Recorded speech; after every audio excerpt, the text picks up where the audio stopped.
No, I wasn't surprised by the result. I knew this was a disaster waiting to happen, and I think the question should never have been asked. I travel a lot around the UK, and I had a feeling 4 or 5 weeks before the referendum that the Brexiteers were going to win. I'm very disappointed, of course, and I thought that the campaign was very lackluster and very jingoistic, and I thought the whole thing very divisive. And yes, was I surprised with the result? No, not particularly. Although I was convinced that the Brexit vote may go the wrong way, which is to leave, when the final result actually was declared, I was a little bit shocked.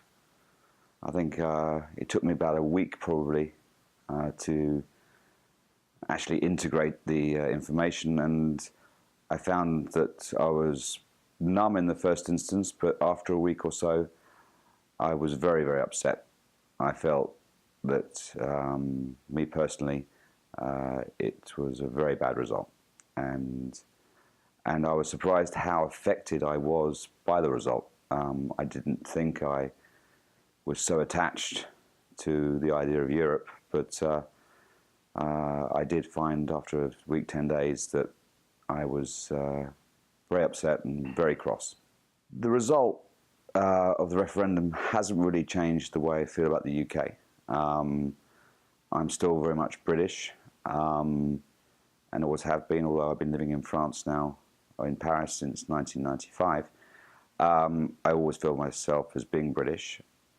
I've always known that there's a reactionary,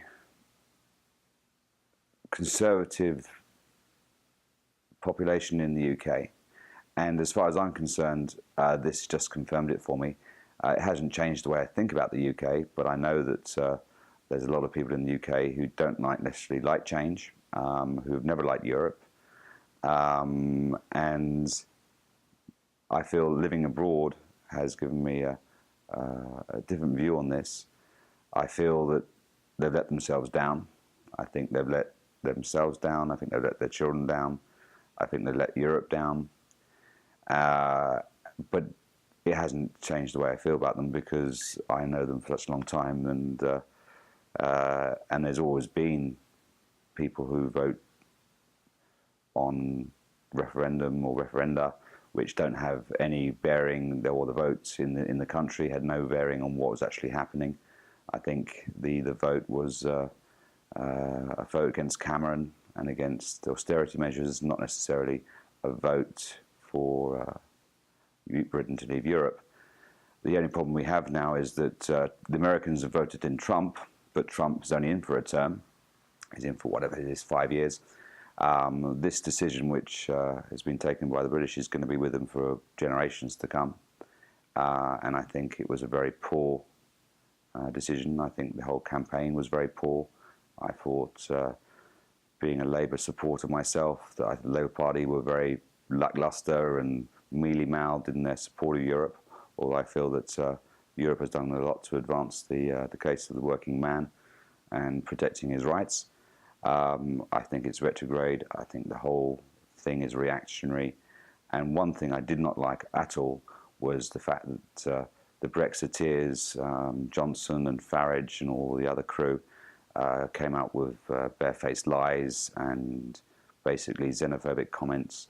My understanding now in the UK, of course, is that it's okay to be racist now. Okay, you can say things down the pub in the UK which 10 years ago you would have never dreamt of saying. And I find that a really very poor development. I'm very disappointed by that. And I think that you can't always look for a scapegoat. I'm very, very disappointed and very cross. As far as I'm concerned, on the question whether Brexit will actually happen or not, I think there's going to be a fudge. I think, to all intents and purposes, we had to be seen to be leaving, but on a practical level, nothing's going to change. If this doesn't happen, I will certainly be changing nationality. I'll take French nationality or Irish nationality because I think that I want to stay within Europe, and I'm not alone on this. But will it happen? Really happen? I'm pretty certain a lot of people would like it not to happen, and I certainly think that it will be fudged, and we'll end up with something which is a halfway house, which is neither a hog nor a dog, but they won't leave. They can't afford to. We're too integrated, and it's been going on for too long now for us to pull back from it. The only word I have for it is disaster. I think people are kidding themselves if they think that this is not going to affect the British economy or how things in the future are going to develop. I think they're naive. I think people have voted for all the wrong reasons, and there will be a reckoning, and they'll have to pay for it. And it is a sovereign decision, and I respect that. I'm a Democrat, so I respect the decision of my fellow countrymen. But I think we'll end up paying at some point, and I'm not sure the people who are actually integrated how much this is going to cost the UK in the next 10, 15, 20, or even 30 years.